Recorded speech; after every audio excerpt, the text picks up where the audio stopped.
우리 창세기 12장 10절부터 20절까지 우리 한 절씩 교독하겠습니다. 저부터 읽겠습니다. 그 땅에 기근이 들었으므로 아브라함이 애굽에 거류하려고 그리로 내려갔으니 이는 그 땅에 기근이 심하였습니다. 그가 애굽에 가까이 이르렀을 때 그의 아내 사레에게 말하되 내가 알기에 그대는 아리따운 여인이라.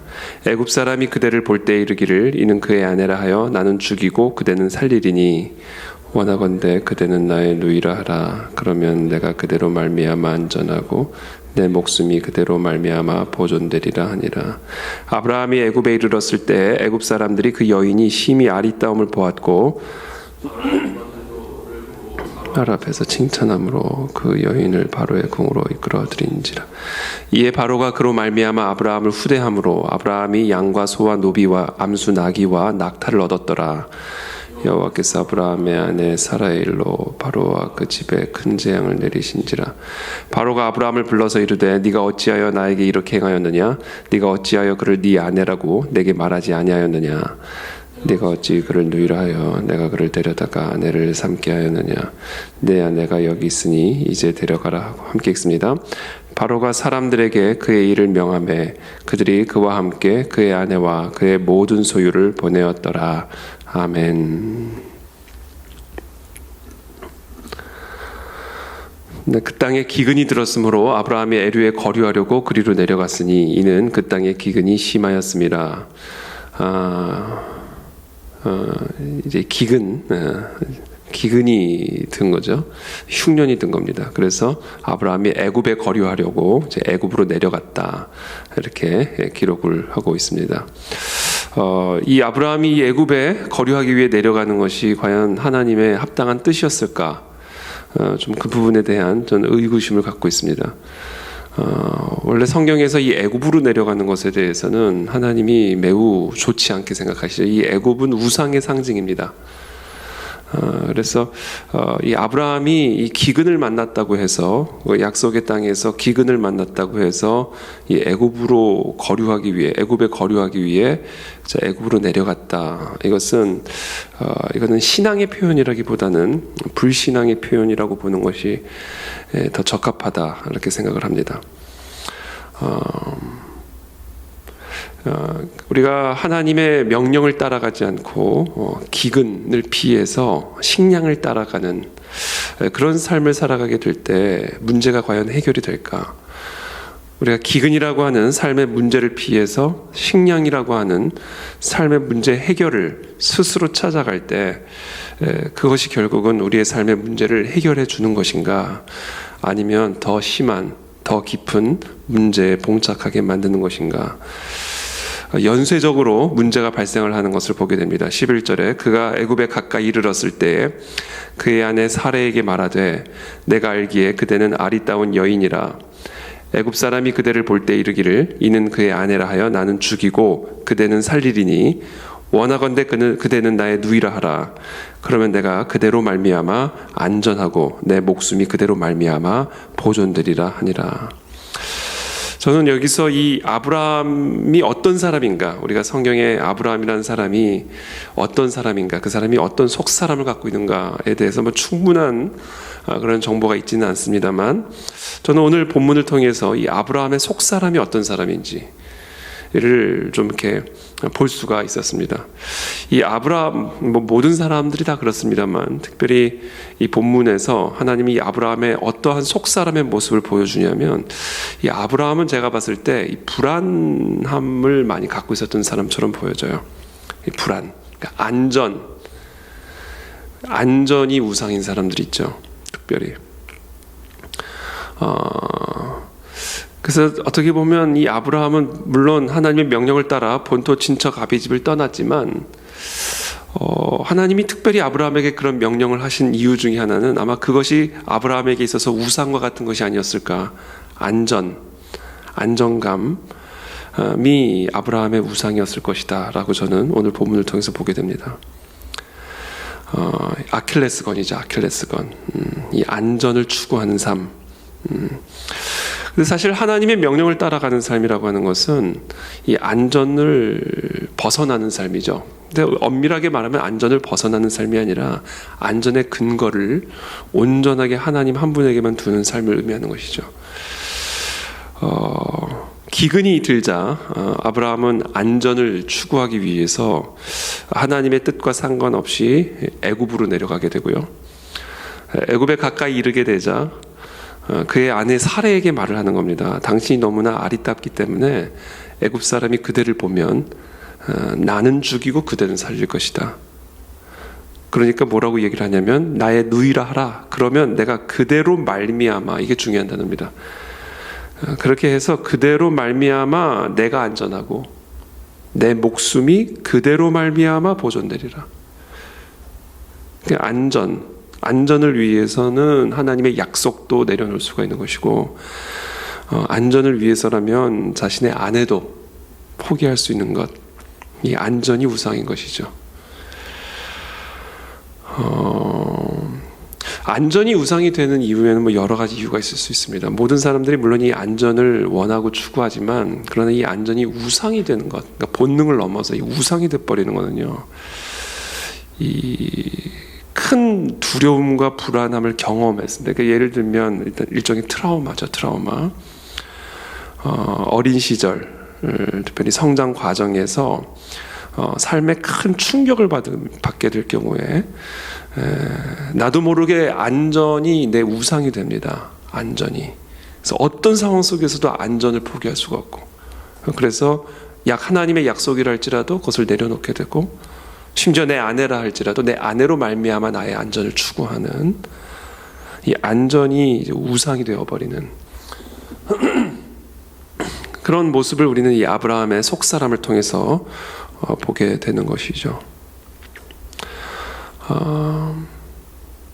그래서 결국은 어떻게 되는가? 지금 이 모습이 결국은 뭔가? 이게 다 이제 우상숭배입니다. 우상숭배. 불안한 상황이 처해지자 스스로 자신의 지혜를 높여서 자신의 안전을 추구하는 모습. 이 안전을 추구하는 이 모습 속에서 그 누구의 안전도 상관하지 않는, 자신의 아내조차 그의 안전조차 상관하지 않는, 오로지 자신의 안전만을 추구하는 이런 아브라함의 모습을 통해서 지금 이 아브라함의 우상은 안전이다. 안전. 그것도 나의 안전.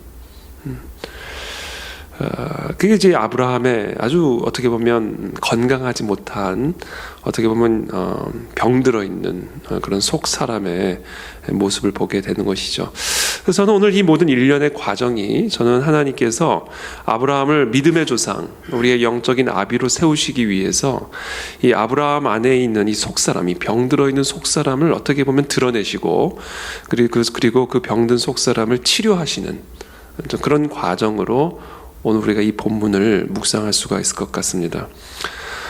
스스로 자신의 지혜로 안전을 추구하는 이런 우상 숭배의 모습이죠. 그래서 결국은 하나님을 의지하지 않고, 하나님의 약속도 의지하지 않고, 하나님의 능력도 의지하지 않고, 자신의 지혜를 높여서 결국에는 썩어질 사람을 의지하고, 썩어질 동물 모양의 우상을 의지하는 그런 타락한 우상 숭배자의 모습을 아주 적나라하게 오늘 보여주고 있는 것입니다. 썩어질 애굽을 의존하고, 썩어질 자신의 아내를 의존하고, 이게 바로 우상 숭배의 모습인 것이죠. 왜 이렇게 됐을까? 왜 이런 상태가 되었을까?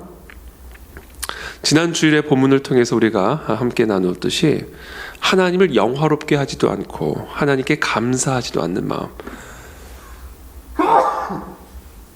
죄송합니다. 이 하나님을 감사하지도 않고 하나님을 영화롭게 하지도 않는 그런 마음을 가질 때 우리의 마음과 생각이 미련해지고 허망하여집니다. 그래서 스스로 지혜롭다 하여 썩어질 사람과 동물 모양의 우상을 의존하는 그런 우상 숭배자의 모습이 되어지는 것이죠. 만물에 분명히 나타난 하나님의 신성을 보고도 하나님을 영화롭게 하지도 않고, 또 하나님께 감사하지도 않고,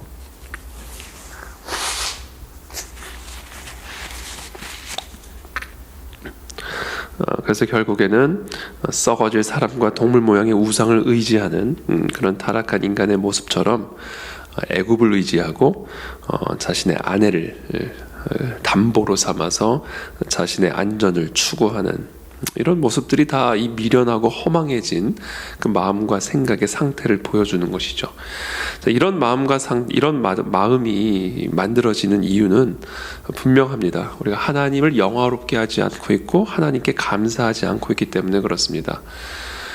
지난주에도 말씀을 드린 것처럼 하나님과 나 사이에, 창조주와 피조물 사이에 경계선이 허물어져 있기 때문에 결국에는 나의 안전을 추구하기 위해서 애굽을 의지하고 자신의 아내를 의지하는 그런 이 우상 숭배자의 이 파괴적인 삶의 모습을 오늘 우리는 보게 되는 것이죠. 아브라함이 애굽에 이르렀을 때 14절에 애굽 사람들이 그 여인이 심히 아리따움을 보았고 바로의 고관들도 그를 보고 바로 앞에서 칭찬함으로 그 여인을 바로의 궁으로 이끌어들인지라. 이에 바로가 그로 말미암아 아브라함을 후대함으로 아브라함이 양과 소와 노비와 암수 나귀와 낙타를 얻었더라. 여호와께서 아브라함의 아내 사레의 일로 바로와 그 집에 큰 재앙을 내리신지라. 죄송합니다. 그래서 결국에는 여호와 하나님께서 이 모든 문제를 해결해 주시는 것을 보게 되는 것이죠. 이제 아브라함도 그것을 경험한 거예요. 이 모든 상황을 통해서 지금 내가 의존했던 것들이 이게 얼마나 부질없는 것이고 오히려 이것이 더 큰 위험에 처하게 만드는 것이구나. 하나님께서 아브라함의 아내 사라를 취한 이 바로를 하나님이 심판하심으로써 모든 것의 주관자는 여호와 하나님이시구나라는 사실을 아브라함은 깊이 체험한 것입니다. 18절에 바로가 아브라함을 불러서 이르되 네가 어찌하여 나에게 이렇게 행하였느냐? 네가 어찌하여 그를 네 아내라고 내게 말하지 아니하였느냐? 네가 어찌 그를 누이라 하여 내가 그를 데려다가 아내를 삼게 하였느냐? 네 아내가 여기 있으니 이제 데려가라 하고 바로가 그 사람들에게 그의 일을 명하매 그들이 그와 함께 그의 아내와 그의 모든 소유를 보내었더라. 여호와께서 아브라함의 아내 사레의 일로 바로와 그 집에 큰 재앙을 내리신지라. 이 사레는 그냥 아내가 아니죠. 하나님께서 이 아브라함을 통하여 정말 하늘의 별처럼 바다의 모래처럼 후손을 우리에게 허락하여 주실 것이고 그 후손을 통해서 예수 그리스도께서 오셔야 되는 약속의 씨를 받은 그런 아내이기 때문에 이 아내에게 이런 일을 허락하시는 것을 하나님은 용납하실 수가 없는 것이죠.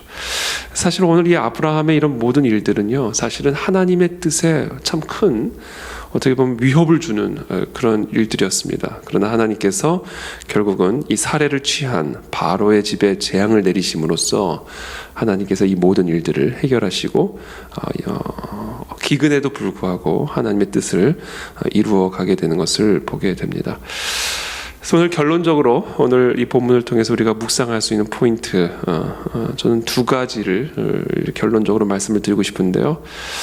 여러분, 우리의 삶에 기근이 들어왔다 해서 애굽으로 내려가거나 또는 자신의 안전을 스스로 책임지려고 하는 그런 모든 태도를 우리 모두가 내려놓게 되기를 바랍니다. 그것은 결국은 우상 숭배다라는 것이죠. 스스로 자신의 지혜를 하나님의 지혜보다 더 높이는 것이고 하나님의 능력을 버리고 나의 능력을 의지하는 것이기 때문에 그것은 여호와의 진노를 불러일으키는 죄악입니다. 그러므로 저와 여러분들의 삶에 하나님과 나 사이에 분명한 경계선이 선명하게 세워져 있는지를 다시 한번 점검하시고 하나님, 여호와 하나님만을 내가 의지하기를 원합니다. 모든 일에 있어서 내가 하나님께 감사를 드리고 하나님을 영화롭게 하기를 원합니다. 온 땅에 선명하게 찍힌 창조주의 지문을 묵상하며 우리를 낮의 해처럼 밤의 달처럼 돌보시고 지키시는 그 여호와 하나님께 감사드리고 영화롭게 하는 그와 같은 예배자의 태도가 회복이 되게 도와주셔서 우리의 미련해지고 허망해진 우리의 마음과 생각이 깨어나게 도와주시고 오로지 여호와 하나님만을 의지하는 그런 참된 예배자가 되게 하여 주시옵소서. 두 번째 묵상 포인트는 하나님은 하나님의 뜻을 반드시 이루신다라는 것입니다. 비록 인간의 우매함으로 말미암아 기근이 들었다 해서 약속의 땅도 버리고, 또 자신의 안전에 위협이 된다 해서 자신의 아내 이 사례도 버리고, 이 모든 것은 사실은 하나님의 약속을 버리는 것이죠. 하나님의 뜻을 자신의 안전을 위해서 포기하는 것이고 버리는 것입니다. 그러나 그럼에도 불구하고 하나님은 하나님이 선택하셔서 하나님의 뜻을 이루기 위한 이 아브라함의 가정을 신실하게 지키시고 보호하심으로, 그리고 하나님의 약속대로 아브라함을 축복하는 자를 축복하고 저주하는 자를 저주하시는 그와 같은 하나님의 특별한 권세로 결국에는 이 모든 것들을 회복하여 변함없이 흔들림 없이 하나님이 아브라함에게 주신 그 약속을 이어가시는 것을 우리는 오늘 본문을 통해서 확인을 하게 됩니다. 하나님은 신실하신 하나님이십니다. 하나님은 우리에게 주신 약속을 반드시 이루시는 하나님이십니다. 하나님은 어떤 상황에 있다 할지라도, 심지어 우리가 우매하고 연약하고 심지어 죄악되다 할지라도 하나님은 모든 것들을 회복하셔서 하나님의 뜻을 이루어 가시는 신실하신 하나님이십니다. 그 신실하신 하나님을 의지하며, 그 여호와 하나님만을 의지하며 피조물의 자리로 물러나 그 여호와를 경배하며 그 여호와 하나님과 동행하는 그런 저와 여러분들이 되시기를 축복하고, 어떤 기근에 우리가 들어가 있다 할지라도, 또는 어떤 안전의 위협을 느끼는 그런 상황에 있다 할지라도 신실하게 만군의 여호와 하나님만을 의지하는 그런 믿음의 사람으로 든든하게 세워진 이 새벽이 되시기를 예수님의 이름으로 축복합니다. 제가 기도하겠습니다. 살아계신 하나님 감사합니다. 오늘 우리에게 주시는 이 약속의 말씀을 붙들고 우리가 기도의 자리로 나아갑니다. 주님, 우리는 모두 다 연약하여 기근의 때에 하나님을 의지하기보다는 애굽을 의지하고, 심지어 자신의 아내로 말미암아 자신의 안전을 추구하고자 했던 이런 아브라함의 모습이 우리 속사람 안에도 있음을 이 시간은 정직하게 고백하기를 원합니다. 그렇습니다. 우리가 하나님을 의지하는 것을 포기할 때 이렇게 어처구니 없는 연약하고 어리석은 모습들을 우리가 보일 수 있음을 이 시간 고백하고, 우리의 허망해진 마음과 미련해진 생각들을 돌이키셔서 만물에 분명히 보여 나타난 하나님의 신성을 찬양하고 영화롭게 하며 범사의 하나님께 감사를 드림으로 여호와 하나님만을 의지하는 참된 예배자로 회복되어진 이 새벽이 되게 도와주옵소서. 우리의 믿음을 더 강하게 하여 주십시오. 우리의 믿음이 환경으로 말미암아 연약해지지 않게 도와주시고, 더 하나님을 의지하고 더 하나님만을 믿음으로 하나님, 우리의 모든 기근 가운데에서도 우리를 지키시고 돌보시며 우리를 먹이시고 공급하시는 그 하나님의 신실하심을 경험하고 누리는 우리 모두가 될 수 있도록 축복하여 주시옵소서. 예수 그리스도의 이름으로 기도하옵나이다. 아멘.